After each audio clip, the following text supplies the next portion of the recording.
దానిలో ఒక డైలాగ్ ఉందండి. అందరూ నేను ఆడారు అనుకున్నారు, కానీ నేను పోరాడాను సార్ అనే చెప్పే డైలాగ్ బాగుందండి. సో చిరంజీవి గారు ఆ మాట చెప్పారు. ఆల్రెడీ ఆ సీన్లు ట్రైలర్ లో ఉందని.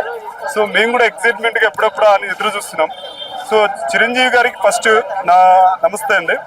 సో ఎక్సైట్మెంట్ గా ఉన్నాం కాబట్టి పెద్ద రిలీజ్ ట్రైలర్ త్వరగా రిలీజ్ చేయాలని. ఆల్రెడీ 18వ తారీఖు ముంబైలో రిలీజ్ చేస్తారు. అక్కడ ఒక ఈవెంట్ ఉంది. సో పెద్ద సినిమా బ్లాక్ బస్టర్ కావాలని మనస్ఫూర్తిగా కోరుకుంటున్నాం. Thank you. రామ్ చరణ్ గారు మేకవర్ ఎలా ఉంది సార్? ఒకటేమో ఇక దంగల్లో లాగా కుస్తీ పోటీలు చేస్తున్నాడు, ఇంకో పక్క ఏమో హెయిర్ స్టైల్ పెంచి డాన్స్ బాగా చేస్తున్నాడు. అసలు ఏంటి స్టోరీ? కొంతమంది ఏమో కాలు లేదంటున్నారు. నీకు ఎలా అనిపిస్తుంది అసలు? ఇది ఆల్రెడీ స్టోరీ ఏంటంటే, ఒకటి బాక్సింగ్ మాదిరి కుస్తీ పోటీ ఒక గ్రామంలో జరిగినటువంటి ఒక పాతకాలం, దాదాపు ఒక 30-40 ఏళ్ళ కొంత ఓల్డ్ సినిమా టైప్. సో అక్కడ ఉన్నటువంటి కుస్తీ పోటీ ఇది ఏంటి ఇది అనేది మనం పహిల్మాన్ మాదిరి ఉంది సినిమా. సో పహిల్మాన్ ఏంటి, అసలు ఎలా తయారైనది?